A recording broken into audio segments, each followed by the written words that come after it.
뭐 이승만 하야 구호가 나오고 며칠 만에 우리 구호도 물러가라 했지만 진짜 물러갈 거라고는 생각을 많이 못하던 상황에서 진짜 물러가 버리고 세상이 바뀌어버린 그 상황. 그러니까 이건 물러가라고 했던 사람들도 이 상황이 이렇게까지 번질 줄은 모르고 당황한 상황이 됐죠. 그럼 이제 어떻게 무엇을 해야 할 것이냐? 수습이냐 혁명의 계속이냐? 아니다. 혁명은 계속 가야 한다. 그냥 레닌 같은 경우 2월 혁명하고 10월 혁명으로 또 치달려 가잖아요. 근데 이제 그런 상황으로 가야 할 것이냐? 아니다. 수습이다. 근데 이제 거기서 아까 이제 민권의 승리 있었지만 여기 학생들도 민의와 학도는 승리했다. 시민들이 기뻐하다. 우리는 승리했다. 그리고 모두 집으로 돌아갑시다. 그래서 제가 촛불 때, 2008년 촛불 때 외친 게 아직 집에 가면 안 된다. 저도 광화문 시청업 광장에서 우리가 뭘 어떻게 해야 할지는 대안은 없었지만, 그리고 그때 8월달에 이제 분위기가 촛불의 동력이 떨어지기 시작하고, 그 다음에 이제 성직자들 나와서 기도하고, 그렇게, 그리고 사람들이 2달, 3달 한 다음에 안 되니까 힘이 빠지기 시작했잖아요. 사실은 이걸 아주 장기전으로 끌고 가야 하는데. 그런데 그 뒷심이 약하니까 이제, 이겼다, 집에 가자. 모두 집으로 돌아갑시다. 구호가 나오고, 수습의 길은 대학생에게 있다. 이 뒤에 구호죠. 수습의 길은 대학생에게 있다. 대학생들에게 있다 하고, 수습. 근데 지금이 수습을 할 땐가? 아니면은 혁명을 제대로, 우리가 원했던 것이 무엇인가를 따져서 혁명을 제대로 밀고 나갈 땐가 해서 이제 학생들도 갈리기 시작을 하는 거죠. 그래서 여기 보면 학생이여 질서 유지에 협력합시다. 우리는 질서를 지키자. 질서를 되게 좋아해요. 질서. 친애하는 시민이여 질서를 지키자. 이제 이렇게 질서를 지키는 분위기가 하나가 있었습니다. 근데 또 하나, 이제 다른 힘들이 있죠. 여러 갈래에서 힘들이 작용을 하는데 학생들 중에 통일운동을 하는 세력도 있고 또 하나 이제 이때 4.19 이승만 정권이 무너지니까 나오기 시작한 게 이겁니다. 민간인 학살 이야기. 그러니까 우리말에 뼈도 못 추진다는 말 있죠. 그러니까 제가 뼈도 못 추진다는 말을 어렸을 때부터 많이 듣고 했지만 이 사진을 보니까 너희 새끼 뼈도 못 추질 줄 알아가 어떤 의미인지를 이게 아침에 살아있는 사람한테 뼈를 이게 뭐야 어디 부러뜨리겠다는 거야 뭐야 어렸을 때 잘 이해가 안 가는데 이걸 보니까 뼈도 못 추진다는 게 이런 거구나. 근데 이제 이승만 정권이 무너지고 나니까 10년 만에 뼈를 추지기 시작하는 겁니다.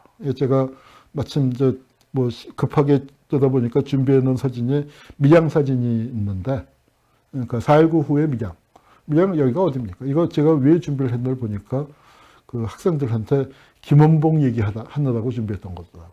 그래서 마침 저게 그러니까 김원봉 가족들이 다 학살당했잖아요. 한국전쟁 때. 기가 막힌 얘기 아닙니까?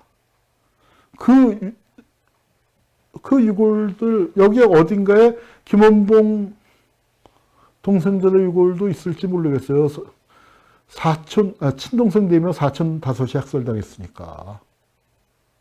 그거 다 밀양 사람들이 청도에 끌려가서, 북쪽으로 청도로 올라가서 학살당했거든요. 그 시신 이제 수습하기 시작하는 거, 그러고서 이제 장례 치러주는 거예요. 이게 이제 이 사진이 진화위 조사하니까 이제 감춰놓고 있던 사진 이제 내놓은 겁니다. 그래서 이렇게 진화위에서 이제 제사 지내는 4.19 때.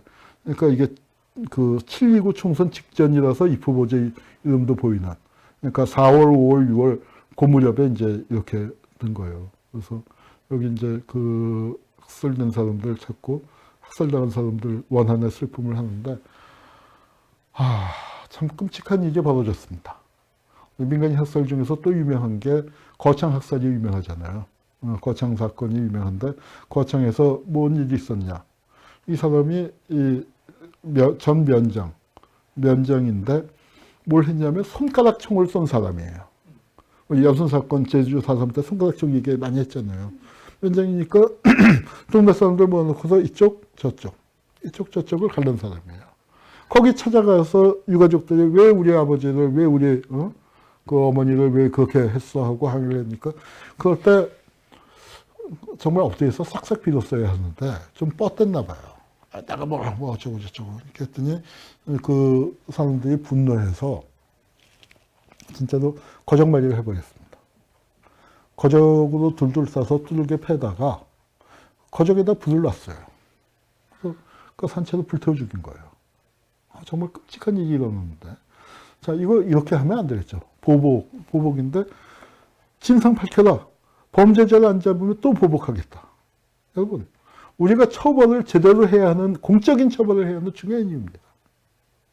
그 원한을 사무친 사람들이, 근데 여러분, 이 보복을 지지하시는 분은 없지 않겠어요? 저도 보복하면 안 된다고 생각해요. 그런데 보복을 막을 수 있는 길은 뭡니까? 정당한 처벌이에요. 절대로 우리가 착각하지 말아야 할 것. 처벌이 보복이 아닙니다. 보복을 막는 장치죠. 처벌을 해야 보복을 안 할 거 아닙니까?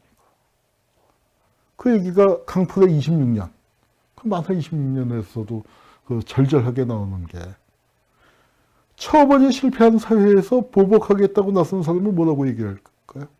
뭐라고 말릴 수가 있을까요? 제가 그때 국정원 과거사위에서 뭐 5.18을 조사한 건 아니지만 그걸 하면서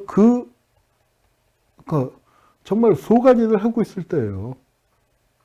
국정원 과거사위 3년 갖고 시작을 할 때는 그래도 좀 나름 사명감을 갖고 시작하고 뭔가 할 수 있을 거라고 했는데 2년쯤 지났는데 2년이 넘게 지났는데 단 한 명도 처벌할 수 없을 것 같고 이름 기록도 제대로 못할 것 같은 그런 어떤 자괴감에 한참 빠져 있을 때 그거 봤는데, 그래서 거기서 유가족들이 보복하겠다는 얘기 나왔을 때 처음에 뭐 전두환 암살하는 얘기에서 이건 뭐야 하고 봤다가 이제 그 얘기를 맞닥뜨고 덜덜 떨렸었거든요. 근데 보복을 어떻게 막을 수 있겠습니까? 처벌해야죠. 처벌이 실패한 사회에서 시민들이, 유가족들이 보복을 나서서 참 비극적인 일이 벌어졌어요. 그리고 그 사람들 잡아다가 재판을 하려니까 왜 그때 수백 명을 죽인 학살자들은 하나도 안 건드리면서 왜 우리한테만 날려? 우리, 잘못했다고 하면 풀어줄게 했더니 우리 잘못한 거 없어. 나라에서 그 처벌 안 하면 우리가 계속 보복할 거야. 유가족들이 그러고 있었던 거예요. 그래서 하여튼 제2의 거창 사건이라고. 그래서 뉘우침커녕 인사도 없이 유족들이 자연 발생적으로 분을 풀었다. 이제 이런 상황이 또 한편에서는 벌어졌습니다. 또 한편에서는 원흉을 처벌하라. 두 종류의 원흉이죠. 하나는 발포 원흉, 또는 3.15 부정선거 원흉. 처벌하라 하는데 장면 정부가 민기적 하고 있었거든요. 왜냐하면 장면 정부가 사실은 우리나라 야당이라는 게 지금 김대중 노무현 대통령 등장하면서 야당이 그래도 체질이 많이 바뀐 거예요. 많이 바뀌었음에도 불구하고 저 한나라당이랑 뭐가 달라, 자유한국당이랑 뭐가 달라 그런 얘기들 많이 나오잖아요. 굉장히 너무 보수적이 아니냐. 그러니까 미국의 민주당과 공화당처럼 선명하게 진보 보수적인 색깔보다도 우리나라 민주당은 이상하게 섞여 있고, 그건 자유한국당도 마찬가지예요. 사실은 지역 감정 때문에 거기 있지 민주당에 있는 게 더 맞을 사람들, 자유한국당 안에 짝소리 못하고 숨어있는 사람들 있고, 사실은 자유한국당에 가야 할 사람들이 민주당에서 물 흘리고 앉아있는 사람이 또 얼마나 많습니까? 호남 출신이라는 이유로. 그러니까 그렇게 돼 있는데 우리 이게 그래도 옛날보다는 많이 나아졌지만 아직도 지역구도에 의해서 선명한 보수 진보 보혁구도로 돼 있지 않은데, 뭐 옛날 민주당은 오히려 어떤 의미에서는 이승만보다 더 보수적인 정통 야당 한민당의 적통을 계승한 민주당 그러고 있을 때니까. 그래서 민기적 하고 있으니까 유가족들이 쳐들어가서 원흉들 처벌 안 하고 뭐 하느냐. 이게 참 기막힌 사진이죠. 이게 뭐냐면 국회 단상이에요. 목발집은 4.19 부상자들이 국회의사당을 점거한 겁니다. 국회 본회의 한참 하고 있는데, 야, 이놈들 뭐 하고 있는 거냐. 본회의 중에 난입을 해서 이제 이렇게 외치고. 그러니까 수습으로 갈 것이냐, 혁명을 계속할 것이냐의 갈등이 계속되는 그런 상황이었죠. 근데 이제 혁명이 일단 벌어지고 나니까 혁명과 동상, 혁명이라는 게 우상 파괴를 하잖아요. 이게 4.19 당일입니다. 그러니까 4.16 당일날. 파고다 공원에, 종로 파고다 공원에 이승만 동상이 이렇게 서 있었어요. 그땐 장난 아니었습니다. 서울시를 우남시로 만들려고 했습니다. 우남회관이, 시민회관을 우남회관이라고 이름 짓고, 우남시로 이름을 바꾸려고 했었던 적이 있어요. 그런데 그때 이제 하여튼 파고다 공원에 이승만 동상을 세워놨는데 그 동상을 이렇게 끌어내려서 애들이 새끼줄을 끌고 다녔어요. 근데 이승만 동상이 진짜로 큰 게 어디 있었냐면 남산에 있었습니다. 이렇게 높아요. 그러니까 이거는 그냥 가서 시위대가 끌어내릴 수 있는 동상이 아니야. 기단 높이만 25m예요. 이게 25m니까 이거 어떻게 끌어내냐. 이건 장비가 있어야지. 그래서 그 8월 달에 이제 이승만 이 박사 동상을 철거합니다. 그래서 철거해서 이제 동상을 이렇게 부셔서 그러니까 끌어내린 거예요. 이 동상이 고물상한테 넘어가서 명륜동 어디 집에 있어요. 지금도 남아있어요. 그래서 이 동상을 갖고 소유권을, 그러니까 이제 이승만 유족은 우리한테 돌려달라. 그 다음에 이 동상을 그 고물상에서 산 사람이 집을 팔고 넘어갔는데 찾으러 올게 하고 이제 두고 갔단 말이야. 그러다가 이제 저 동상을 우리 거야 내놔라니까 주인은 아니야, 점유 10년 이상 점유했으니까 내 거야. 하고 소송도 붙었는데 결말은 어떻게 됐는지 모르겠습니다. 예, 그런데 이제 문제는 뭐냐면 이렇게 민중들이 끌어내진 동상이 다시 쓰고 있죠. 그러니까 남산에 자유청년맹 거기 그 자리에 남산에 다시 섰어요. 그 옛날같이 이렇게 큰 동상은 아니지만. 그리고 여기저기에 이승만과 연고 있는 배재학당에도 쓰고 뭐 동상이 쓰고 있습니다. 그랬더니 임시 수도기념관 부산에 세운 동상에는 누가 페인트 칠을 해갖고 뭐 했었습니다. 이제 그러던 시절인데 그때 이제 시인 김수영이 유명한 시를 썼죠. 살고 죽해. 우선 그놈의 사진을 떼어서 미식게로 하자. 그 사진이라는 게 이승만의 사진이 여기저기 붙어 있었거든요. 그 각하의 전형이라고 해서. 근데 사진을 떼어서 미식게로 하자. 근데 미식게로 하면은 아플 텐데. 사진은 저 종이가 두껍고 딱딱해서 옛날엔 신문지로 많이 했죠. 그리고 그 종이가 없었던 시절, 지금이야 다 휴지로 하지만 그 재래식 화장지. 그때 만약에 목사님을 앉혀놓고 죄송합니다만 성경책이 인기였대요. 종이가 보들보들하고 얇은데 잘 안 찢어져서. 네, 하여튼 저놈의 사진을 떼어서 미식게로 하자 했는데 저놈의 사진이 어떻게 됐습니까? 저 사진이 전형이라고 해서 어디까지 왔어요? 기억하시죠? 박근혜 때. 유승민이가 잘렸잖아요. 공천 안 준다고 하니까 탈당을 했더니 유승민한테 새누리당에서 공문 보낸 게 대통령 전형 반납의 건. 그래서 여기 뉴스에서는 YTN에서는 전형이라고 안 쓰고 사진이라고 했는데 그 세계에서는 전형이라고 합니다. 전형을 반납해라. 그래서 그러니까 김수영이 참 통곡할 일이죠. 사진을 띄어서 미식게로 하자고 했는데 다시 전형으로 서론하고 이승만 동상을 쓰고 있고. 또 하나 재미있는 동상 얘기가 있습니다. 누구 동상이죠? 메가더 동상이에요. 메가더 동상. 메가더 동상이 어디 있어요? 사람들이 많이 인천 자유공원에 있는 걸로 알고 있지만 서울 한복판에 있었습니다. 이게 반공회관인데 이 건물이 왜 그렇게 됐냐? 서울신문사와 더불어서 불탄 게 반공회관이에요. 왜? 4.18 그 습격했었던 그 깡패 청년들이 반공청년단이니까. 그래서 반공청년단이 이제 뭐 선거 때마다 나타나서 그런 나쁜 짓을 하고 서북청년단 이래로 그 세력들이 모여서 저렇게 이제 자기 건물 지어갖고 반공청년단 하고 써 있었는데 여기가 이제 어디냐? 반공청년단이에요. 이 건물 앞에 이승만 동상이 있었던 거죠. 근데 언제 철거됐냐? 요 뒤에 지금 이거 뭔지 아시겠죠? 이게 지금 미국 대사관일 거예요. 쌍둥이 건물인데 위치상 미국 대사관일 겁니다. 이 메가더 동상이 KT 앞에 있었다고 해서 저도 KT 앞이 반공회관인 줄 알았는데 이 사진 보니까 KT 앞이 아니고 그러니까 길을 넓힌 거죠. 반공회관 철거하고 세종로를 이제 정말 지금 모양으로 넓히면서 그 자리에 있었던 반공회관을 없애고 그 뒤에다가 이제 그러니까 유섬 건물, 그러니까 그 건물 쌍둥이 건물이 있었는데 하나는 경제기원이 쓰고 유섬 건물 쓰다가 문화체육관광부가 쓰다가 지금 대한민국 역사박물관이 됐고 하나는 미국 대사관으로 그저 있는데 아마도 미국 대사관 그 앞에 있었던 건물인 것 같아요. 그래서 이제 그걸 헐었는데, 그러면서 메가더 장군 동상도 철거된 거예요. 메가더 장군 동상 철거를 누가 했다? 강정구 교수가 제안을 한 게 아니고 박정희가 했다. 박정희가 사실은 민족주의자예요. 우리하고 결이 다른, 독립운동을 했던 저항민족주의자는 아니지만 일본식 민족주의자다 보니까, 아무리 메가더 장군이라도 그렇지 코쟁이 동상이 한복판에 있는 거 싫은 거예요.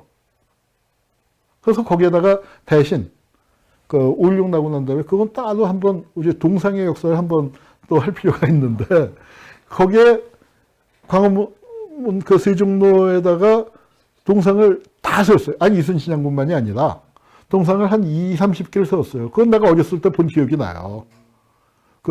어렸을 때 아주 옛날 기억 중에, 정말 어렸을 때 기억에, 한 5살, 6살, 그 기억은 이제 많이 사라져서 거의 없지만, 그때 광화문에서 그 동상을 쫙 진열되어 있었던 거 있는데, 그 동상들을 뿔뿔이 흩어서 이제 연고지별로 배치를 해서, 율곡선생 동상은 사직공원에, 율곡로에서 사직공원으로 가고, 민영환 동상은 안국동으로 가고, 그 다음에 을지문덕 동상은 을지문덕으로 가고, 이런 식으로 동상을 이제 쫙 흩어서 보냈죠. 그리고 메가더 동상은 저거는 반공회관으로 옮긴다고 했는데 안 옮겼어요. 옮기다가 깨트렸는지. 그 반공회관에는 이승만 동상을 안 세웠던 걸로 알고 있어요. 내가 잘못 알고 있나요? 반공회관 어렸을 때 견학 갔는데 메가더 장군 동상 본 기억은 없고. 그리고 인천 자유공원에는 남아있죠. 그거 철거하자고 했다가 이제 그렇게 강정구 교수님의 곤욕을 치렀죠. 사실 메가더 동상 문제 제기를 한 건 내가 먼저 했는데, 이 강정구 선생님만 고생을 하셨어요. 고생을 한 이유는 좀 다른 게, 강정구 선생님의, 저도 말을 세게 함부로 하는 편이지만, 그래서 나름 눈치를 보고 하는데, 강정구 선생님은 훨씬 더 직선적이시잖아요. 그래서 뭐라고 했냐면, 글 앞부분은 제가 더 센 것 같아. 많은 사람들이 그랬어요. 그런데 맨 끝에 가서 뭐라고 했냐면, 난 동상 철거하라고 안 하고, 저놈의 동상이라고는 표현을 안 했지. 저 동상만 보면 나는 숨이 막힌다. 숨이 막히면은 와서 인공호흡을 해줘야 할 거야. 그러니까 이제 그렇게 썼고, 그리고 나는 글의 기조가 뭐냐면은, 메가더 동상을 박정희가 철거한 것처럼, 그 메가더 동상도 우파들이 철거해라. 남의 나라 장군 동상을 세워놓는 나라가 어딨냐. 동상을 세우려면 자유공원 아니라 인천 상륙작전 기념관이 있잖아요. 거기 메가더 동상을 세워놓는다면 나도 굳이 그럴 수 있다고 생각해요. 그런데 인천 자유공원에다가 그게 세워놓는 건 그건 창피한 거지. 그게 떳떳한 거면은 북한 애들도 팽덕회 동상, 모택동 동상 세워놔야지. 그걸 세워놨었으면 우리가 사대주의라고 얼마나 욕을 했겠어요. 예컨대 그게 떳떳한 거면 왜 박정희가 역사교과서에서 그 전에 국보 5호인가 8호인가가 정림사지 5층 석탑이에요. 지금은 교과서에 그렇게 나와. 그런데 그게 원래 정방사지거든요. 왜냐면 신라의 메가더 소정방을 기리는 사찰이란 말이에요. 그런데 그거 창피하니까 이름 바꾼 거 아니에요. 그러니까 그것처럼 메가더 동상도 광화문 한복판에 서 있는 게 창피하니까 이제 옮겼는데, 내가 어렸을 때 이제 처음에는 메가더 동상이 저기 있었다는 걸 몰랐을 때, 아주 어렸을 때, 대학생 때 이제 선배들한테 설명을 들었는데, 메가더 장군 동상에 가서 꽃다발을 바쳤다는 거야. 그래서 이승만 하야 소식을 듣고, 그래서 근데 이제 차마 물어보지 못하고 저 형들이 어떻게 인천까지 갔을까? 근데 진짜로 메가더 장군한테 가자 하더니 이제 꽃다발을 바쳤다는 얘기를 들었는데, 알고 보니까 메가더 장군 동상이 인천이 아니라 광화문 한복판에 있었던 거죠. 그래서 이제 꽃다발을 바친 양반이 그러고서 되게 억울했어. 그때는 그런데 나중에 메가더가 어떤 인간인지를 알고 보서 자기가 너무너무 분했었고, 그 다음에 메가더 장군 꽃다발을 바쳤다는 얘기를 많이 했다가 후배들한테 되게 놀림을 받았다고.